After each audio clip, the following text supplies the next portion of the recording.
गुरु दीक्षा। एक दिन श्री महाराज जी की सेवा में एक सत्संगी ने विनय करके पूछा कि श्री भगवान कृपया फरमाइए कि गुरु दीक्षा लेने से क्या तात्पर्य है। क्या ये प्रथा ही चली आती है या इसमें आत्मोन्नति संबंधी विशेष रहस्य है। उत्तर में श्री महाराज जी ने फरमाया कि गुरु दीक्षा कई प्रकार की होती है, उसके अधिकारी भी भिन्न भिन्न होते हैं और लक्षण भी कई प्रकार के हैं। जैसे श्री गुरु नानक देव जी के विषय में कहा जाता है कि उनको संत की एक दृष्टि मात्र से लाभ हो गया था, जो कि सच्चे सौदे के नाम से प्रसिद्ध है। श्री कबीर जी को श्री रामानंद जी के केवल मस्तक पर हाथ रखने से ही आत्मज्ञान हो गया था और वाल्मीकि जी को नारद जी के मंत्रोपदेश से परम पद की प्राप्ति हो गई थी इत्यादि। इसलिए दीक्षा के लक्षण भी कई प्रकार के हैं। वास्तव में गुरु की कृपा और शिष्य की श्रद्धा, इन दोनों के संगम का नाम ही दीक्षा है। गुरु का आत्मदान और शिष्य का आत्मसमर्पण, गुरु की कृपा और शिष्य की श्रद्धा विलक्षण शक्ति रखती है। जब तक गुरु दीक्षा न होगी तब तक सिद्धि का मार्ग नहीं खुल सकता। प्रायः देखा जाता है कि जिनके चित्त में प्रेम, भक्ति, व्याकुलता व सरल विश्वास है, वह भी भगवान कृपा का इतना अनुभव नहीं कर सकते जितना कि शिष्य को दीक्षा से होता है। यही कारण है कि मुमुक्षुओं के लिए गुरु दीक्षा अनिवार्य है। गुरु दीक्षा शिष्य की योग्यता अनुसार 4 प्रकार से होती है। गुरु दीक्षा शिष्य की योग्यता अनुसार 4 प्रकार से होती है: स्पर्श, दर्शन, संकल्प तथा भाषण। स्पर्श: जिस प्रकार पक्षी अपने पंखों के स्पर्श से अपने बच्चों का लालन पालन करते हैं। दर्शन: जिस प्रकार कछुई अपनी दृष्टि मात्र से अपने अंडों का सेवन करती है। संकल्प: मछली जिस प्रकार अपने संकल्प द्वारा ही अंडों की देखरेख करती है। पक्षी, कछुई तथा मछली के समान सतगुरु अपने स्पर्श, दृष्टि तथा संकल्प से अपनी शक्ति शिष्य में डालकर उसकी अविद्या का नाश करते हैं और महावाक्य के उपदेश से उसे कृतार्थ करते हैं। स्पर्श, दृष्टि और संकल्प के अतिरिक्त एक शब्द दीक्षा या मंत्र दीक्षा भी होती है। चारों दीक्षा प्राप्त करने वाले शिष्यों में कोई ऐसे भी होते हैं कि दूसरों को भी उसी शिक्षा द्वारा कृतार्थ करते हैं और कोई केवल अपना ही उद्धार कर सकते हैं। प्रथम स्पर्श को लीजिए। जैसे जलते हुए दीपक से कई दीपक प्रकाशित हो जाते हैं, इसी को परंपरा कहते हैं। दूसरा उदाहरण, पारस के स्पर्श से लोहा सोना बन जाता है, पर उस सोने में वह सामर्थ्य नहीं होती कि दूसरे को अपने स्पर्श से सोना बना सके।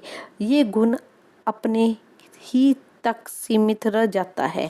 दर्शन: कछुई के दृष्टि मात्र से उसके बच्चे निहाल हो जाते हैं, वही शक्ति उन बच्चों को भी प्राप्त हो जाती है। इसी प्रकार सतगुरु की दृष्टि पड़ने से शिष्य में ज्ञान का उदय हो जाता है और वह शिष्य भी अपनी दृष्टि से अधिकार प्रति लाभ पहुंचा सकता है। अपनी दृष्टि से अधिकार प्रति लाभ पहुंचा सकता है। परंतु चकवा चकवी को जो दर्शन से आनंद प्राप्त होता है, वही आनंद वे अपने दूसरे चकवा चकवी को नहीं प्राप्त करा सकते। संकल्प: मछली के संकल्प से उसके सब बच्चे पल जाते हैं, वही सामर्थ्य उन बच्चों को भी प्राप्त हो जाती है। परंतु माक्षिक अपने संकल्प से जिन वस्तुओं का निर्माण करता है, उन वस्तुओं में ये संकल्प शक्ति नहीं होती। भाषण: कौओं में पला हुआ कोयल का बच्चा कोयल का शब्द सुनते ही ये जान जाता है कि मैं कोयल का बच्चा हूँ, फिर अपने शब्द से वही बोल उत्पन्न करने की शक्ति उसमें आ जाती है। परंतु मेघ का शब्द सुनकर मोर आनंद से नाचता है, पर वही आनंद दूसरों को देने की सामर्थ्य मोर में नहीं आती। दीक्षा का तात्पर्य आत्मा का साक्षात्कार कराना है, परंतु वर्तमान समय में इसका समझना कुछ कठिन सा हो गया है, कारण कि ये एक प्रकार का धन प्राप्ति का साधन सा बन गया है। क्योंकि इस व्यवसाय के लिए बड़े बड़े आचार्यों, मठदारियों के एजेंट अर्थात प्रचारक जो स्थान स्थान पर घूमते फिरते हैं, जो सरल हृदय वाले भोले वाले जीवों को प्रेरणा रहे हैं, ये मिथ्याचार केवल अपनी उदर पूर्ति के लिए ही है। पैसे ही लोगों पर ये कहावत घटती है, शिष्य धन हरहि शोक नहीं हरहि, सो गुरु घोर नरक में पड़हि। एक सन्यासी महापुरुष का अनुभव। एक सन्यासी महापुरुष ने सुना कि कामाक्षा देवी की पूर्ति साक्षात चैतन्य चेष्टा करती है। सुनकर दर्शन की भावना उत्पन्न हुई, कारण कि धातु की प्रतिमा की ऐसी सजीव की भांति चेष्टा करना आश्चर्यजनक बात थी। मार्ग कठिन था, यात्रियों की पवित्र भावना ही ऐसे दुर्गम मार्ग में ले जाती है। यात्रियों के साथ ये सन्यासी बाबा जी भी चल पड़े। मार्ग के कष्ट झेलते हुए वहां पहुंच गए जहां पर कामाक्षा देवी जी का मंदिर था। वहां के पंडे गोलवांड कर यात्रियों को बीच में करके दर्शन कराते थे। जो यात्री मंडली देवी जी के सन्मुख जाती थी वह अपने को भूल जाती थी। पीछे से चिल पुकार होती, आगे चलो, मगर कौन सुनता। आखिर देवी जी के आगे पर्दा डाला जाता, तब वह आगे चलते। वह बाबा जी जब गए, ये भी सब की भांति मगन हो गए। जब दर्शन करके स्थान पर जहाँ ठहरे हुए थे पहुँचे, सब तो प्रसन्न थे, परंतु ये संत आश्चर्य में डूबे हुए थे। कहते किसको साथी, तो सब उसी में तृप्त थे। वहाँ पर एक तालाब था, शाम को वहां पर भी गए। वहां देखा कि सैकड़ों लोग नहा धो रहे थे।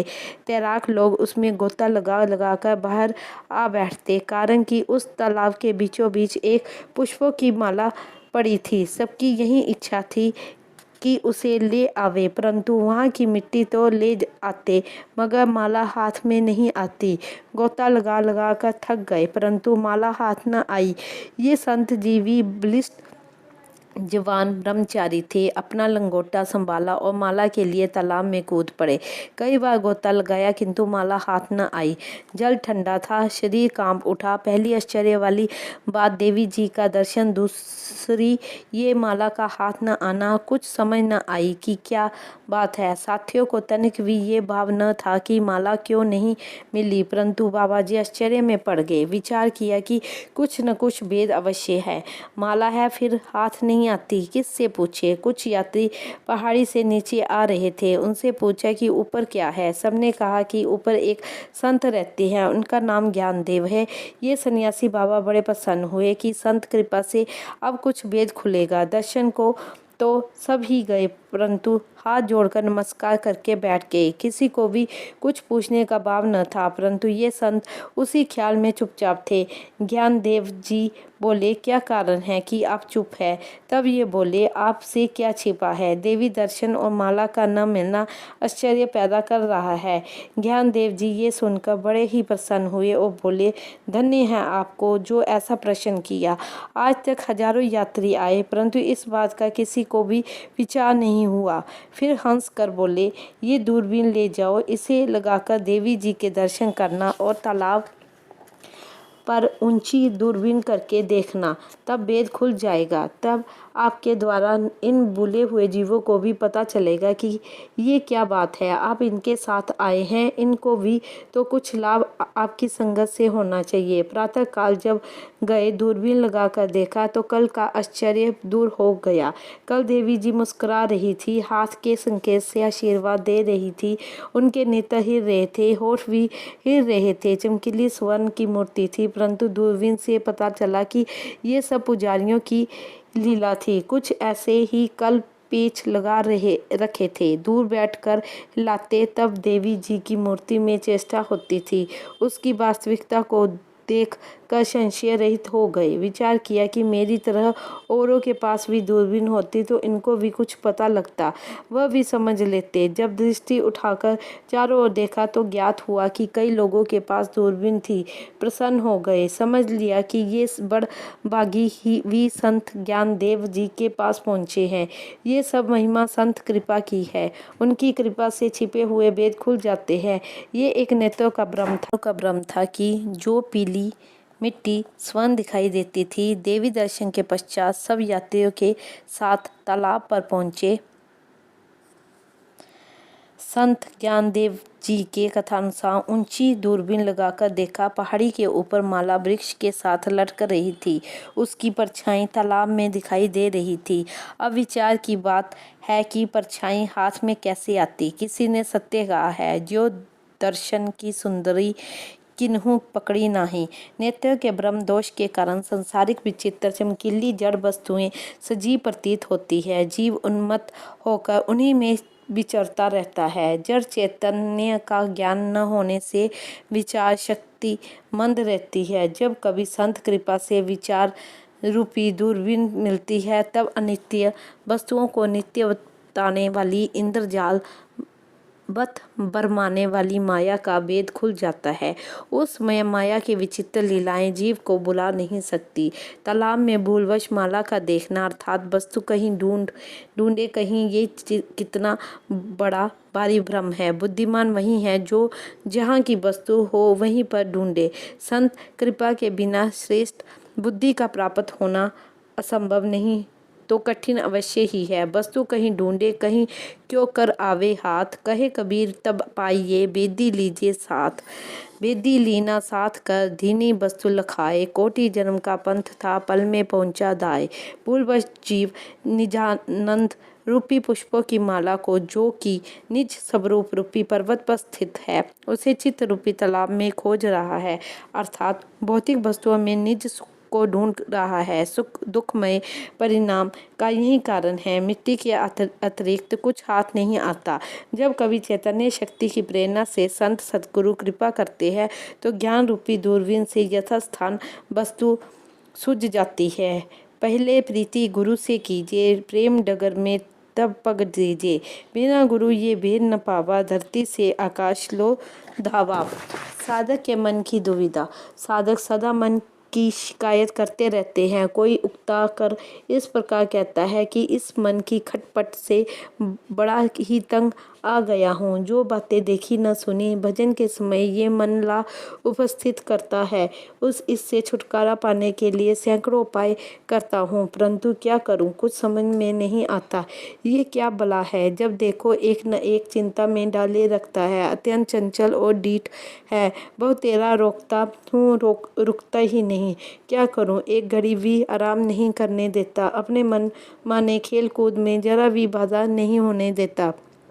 सदा ही दाल नौन लकड़ी की धुन में रहता है। गीता ज्ञान से उबकर जट उपन्यासों में लग जाता है। दुविधा में पड़ गया हूँ, न साधना को छोड़ सकता हूँ क्योंकि इसके परिणाम को समझता हूँ, न मन को ही मोड़ सकता हूँ। सदग्रंथ कहते हैं कि आत्मा स्वतंत्र है, सुख दुख से रहित है, स्वाभाविक ही सुख स्वरूप है। केवल मन के संग से सुखी दुखी होना प्रतीत हो रहा है। असंग होने पर भी मन के संग के कर्ता भोक्ता की उपाधि लग गई है। आश्चर्य है, क्या उलझन है, कुछ समझ में नहीं आता। कभी कभी तो भगवान और गुरुदेव से भी विमुख करा देते हैं। श्री भगवान का वचन है कि मन की अपना शत्रु है और मन ही अपना मित्र है। शत्रुपना तो इसको दिख ही रहा है, मित्र होने की अभी समझ में नहीं आई। इस उदय बुन को जब संत सद्गुरु से निवेदन करता हूँ तो उनकी ओर से भी यही प्रत्युत्तर मिलता है कि ये तेरा वहम है, तू मन को क्या वस्तु समझ बैठा है। कभी देखा भी है कि कैसा रूप है, यूं ही हुआ समझ कर डर रहा है। अपने भाव को जमा कर देख, यदि तू मानता है कि मन है तो तेरा ही है, उस से पूछ तो यही कि ये तू क्या करता है। ये न्यायाधीश है, सच बता देगा। भैया विचार कर देख, ये सब तेरी ओर से हो रहा है। तू अपना आप ही वादक है, करता आप है, अपने आप से ही तंग हो रहा है। जितनी बातें तूने कही है सब निर्मूल है। भाई तू सोच तो यही सही कि तेरी आज्ञा के बिना पत्ता भी नहीं हिलता। तू अपने ही विचारों को मन बना बैठा है। ठीक है, जैसा कारण होता है वैसा ही कार्य होता है। आश्चर्य है अपने आप को चंचल बलवान समझकर बालकों की परछाई की तरह अपने से आप डरता है। बिना तुम्हारी रुचि के कोई काम नहीं हो सकता। यदि कुछ होता है तो तुमसे भी होता है। इससे सिद्ध हुआ कि तुम्हारा भाव भी तुम्हें मन भासता है। दूसरी कोई वस्तु नहीं, केवल भ्रम ही है। अपने संकल्प से ही सुखी दुखी हो रहा है, वास्तव में कुछ नहीं। फिर मैंने हाथ जोड़कर गुरुदेव से विनय की कि वास्तव में यदि मन नहीं है, मैं ही हूँ, तो ये कल्पनाएं बार बार क्यों उठती है और अपने आप से भय क्यों प्रतीत होता है। ये कैसे मिटेगा। इसके उत्तर में श्री गुरुदेव बोले, सुन, जंगल में झोंपड़ी के अंदर एक बुढ़िया रहती थी। एक दिन मूसलाधार वर्षा हो रही थी। कोई पथिक वर्षा से बचने के कारण उस झोंपड़े में आ खड़ा हुआ। उसने देखा कि एक बुढ़िया निर्जन वन में अकेली झोंपड़ी में बैठी है। उसने पूछा, भाई इस घने वन में तुझे भय प्रतीत नहीं होता। यहाँ शेर भी रहते होंगे। इतनी जोर की वर्षा हो रही है, तू अकेली बैठी है। बुढ़िया बोली, बेटा मुझे शिमी सिंह वर्षा का तो तनिक भी भय नहीं है। यदि कुछ भय है तो टिप टिपने का है। जिस समय बुढ़िया ये कह रही थी, झोंपड़ी के पीछे एक शेर खड़ा हुआ था। वह सुनते ही कांपने लगा और विचार करने लगा कि टिप टिपना कोई मुझसे भी बड़ा व जबरदस्त है, जिससे बुढ़िया डरती है। धीरे धीरे इधर उधर देख कर चलने लगा कि कहीं टिप टिपना न आ जाए। किसी कुम्हार का गदा खो गया था। वह ढूंढता हुआ उधर ही आ निकला। अंधेरा होने के कारण वह समझा ही कि ये मेरा ही गदा है। दो चार कोड़े लगाए और रस्सी गले में डाल दी। शेर समझा कि यही टिप टिपना है, मारे भय के काम उठा। कुछ दूर ले जाने पर कुम्हार ने सोचा कि प्रातः का समय है, दिशा पानी से भी निबट चले। ये सोचकर उसको एक वृक्ष से बांध दिया। कुम्हार तो निपटने चला गया। उधर से एक और शेर आ गया निकला। इस शेर को बंदा देखकर बोला, शेर और रस्सी से बंध जाए, ये क्या बात है। तब बंदा हुआ। शेर बोला कि चुप रह, ये टिप टिपना बैठा है, तुझे भी रस्सी से बांध लेगा। वह दूसरा शेर बोला कि टिप टिपना किसे कहते हैं और तूने कहाँ सुना। तब उस बंधे हुए शेर ने जो कुछ बुढ़िया ने पथिक से कहा था कह सुनाया। तब दूसरे शेर ने कहा, अरे नादान, टिप टिपना तो मकान के टिपने को कहते हैं। ये सुनते ही शेर गरजा और रस्सी तोड़कर जंगल की ओर चला गया। तब गुरुदेव बोले, बता शेर को भय क्यों और किससे हुआ। केवल उसका भ्रम ही तो था। जैसे बंदे शेर की दूसरे शेर से भ्रम भय की निवृत्ति हुई, इसी प्रकार गुरु शब्द से भ्रम की निवृत्ति और वास्तविक स्वरूप का ज्ञान हो जाता है। इस इतिहास से तेरी समझ में आ गया होगा कि मनुष्य अपने आप को जीव मान लेने के कारण से नाना प्रकार के क्लेश भोगता है, परंतु जब भ्रम का नाश हो जाता है तब वह भ्रम रहित होकर जानने लगता है कि मैं सच्चिदानंद स्वरूप हूँ। अज्ञान दारू के नशे में भूल में निज को गया, आसक्त होकर भोग में मरता रहा, जन्मा किया, करता स्मरण था, दुख का होता बहुत ही था दुखी है। धन्य श्री गुरुदेव जी, उपदेश दे किन्हा सुखी। एक दिन इरशाद हुआ कि मंत्रों में ओम, जपों में अजप्पा, मुद्राओं में खिचड़ी, आसनों में सिद्धासन, शब्दों में नाद, प्राणायाम में कुंभक, योग में लय योग सबसे उत्तम है। स्वामी शंकराचार्य जी का कथन है कि नाद के भीतर रहने वाली ज्योति में मन चिरकाल तक लीन हो जाए तो फिर मनुष्य संसार बंधन में नहीं पड़ता। लय के और भी अनेक उपाय हैं, परंतु जो चित्त की अवस्था दीर्घकाल तक नाद सुनने से और परमानंद के अनुभव करने से होती है वह सर्वोत्तम है। राग, शब्द और नाद, ये तीनों शब्द वास्तव में एक ही है, परंतु कहने मात्र से भिन्न प्रतीत होते हैं। इसके तीन रूप माने गए हैं, स्थूल, सूक्ष्म और कारण। राग इसमें स्वाभाविक ही प्राणी मात्र ही की रुचि है। मनुष्य तो क्या, पशु पक्षी और जड़ जंगम योनियों में भी इस का प्रभाव देखने में आता है। जैसे हरिण राग सुनते ही मस्त हो जाता है, राग में शब्द ही प्रधान है। दुख के शब्द की एक लौकिक विख्यात है कि दुख के शब्द से पत्थर का कलेजा भी पानी पानी हो जाता है। कोमल तथा प्रिय शब्द का कितना अच्छा प्रभाव पड़ता है। शब्द की महिमा इस प्रकार है कि शत्रु और जीव जंतुओं तक भी कोमल और मधुर वाणी से शांत हो जाते हैं, अर्थात बस में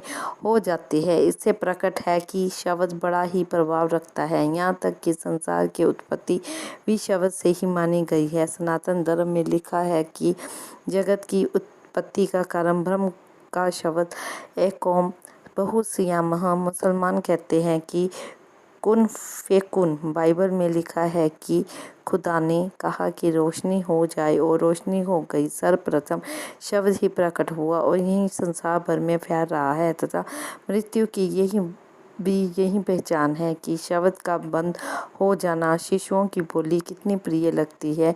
इसी प्रिय बोली के कारण शिशु हर एक को प्रिय लगते हैं। बालक चाहे किसी को गाली दे चाहे मार दे, उससे किसी को दुख नहीं होता, कारण कि बच्चों का शब्द कोमल और निष्कपट होता है। वृक्षों में जो ताजगी और हरापन है, ये भी शब्द की कोमलता का कारण है। इसीलिए वृक्षों के नवीन पत्तों को कोपले कहते हैं। कोपले और कोमल शब्द का एक ही अर्थ है। युवावस्था में ये शब्द कुछ कड़ा सा हो जाता है। इसी प्रकार वृक्षों में भी कोपले बढ़कर सख्त डालियां, गुच्छे और तना की शक्ल धारण कर लेते हैं। इसीलिए युवावस्था अच्छी समझी जाती है कि इसमें मनुष्य कठिन से कठिन परिश्रम करता हुआ कार्य कर सकता है।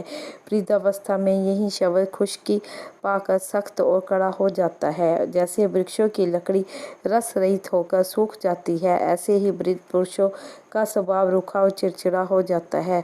सब कहते हैं कि ये तो बड़ा खुश्क है, ऐसों को तो बाड़ में झोंक दो, क्योंकि सूखी लकड़ी भी जलाने के ही काम आती है। शब्द की उत्तमोत्तम अवस्था नाद कहलाती है। इसीलिए भजन की ये युक्ति अति उत्तम समझी जाती है, जिसमें नाद के सुनने का अभ्यास किया जाता है। वास्तविक नाद का प्रकट होना अथवा सुनने वालों की ठीक पहचान ये है कि उसके अभ्यासी को ज्यों-ज्यों नाद प्रकट होता जाएगा, त्यों-त्यों उसके शरीर, इंद्रियां और वाणी में कोमलता तथा मधुरता आती जाएगी। चाहे उसकी आयु कितनी भी क्यों न हो, वृद्ध होने पर भी उस अभ्यासी का शरीर हरा भरा तथा रसीला दृष्टिगोचर होगा और मन की कोमलता के कारण उसके मुख की कांति तथा प्रसन्नता दिनों दिन बढ़ती जाएगी। जिस प्रकार बालक का मन धम्म कपट आदि से रहित, शुद्ध और निर्मल होता है, उसी प्रकार अभ्यासी का मन भी शुद्ध, निर्मल और सरल होता है। नाद के अभ्यासी की इंद्रियां काम, क्रोध, लोभ और मोह आदि से रहित होती जाती है। यदि किसी अभ्यासी की इंद्रियों में काम, क्रोध आदि का अंश शेष रह भी गया हो तो नाद की सत्ता पाकर अक्सर जागृत हो जाता है, जिससे तनिक भी सी बात पर भी एकदम क्रोध आ जाता है अथवा काम की तरंगे भी जागृत हो उठती है, किंतु सावधान होने पर शीघ्र ही मिट जाती है। इसका यही कारण है कि जो विकार आदि अंतर में शेष रह गए हो, वे नाद के अभ्यास से प्रकट होकर शीघ्र ही निवृत्त हो जाते हैं। इस अवस्था में अभ्यासी को सावधानता रखनी ही पड़ती है। इसलिए कई एक साधु संसारी मनुष्य से बचने के लिए अथवा अपनी अवस्था को छिपाने के लिए भी क्रोध दिखलाते हैं। वास्तव में उनको यही अभिप्राय होता है कि कोई उनका पीछा न करे, क्योंकि साधना वास्तव में अधिक मेल जोल होने से गिर जाने का भय रहता है। विशेषकर सजाति और विजाति स्त्री पुरुषों की संगत और धन की चाहत साधकों को साधनावस्था में क्षोभ उत्पन्न करके उलझन में डाल देती है।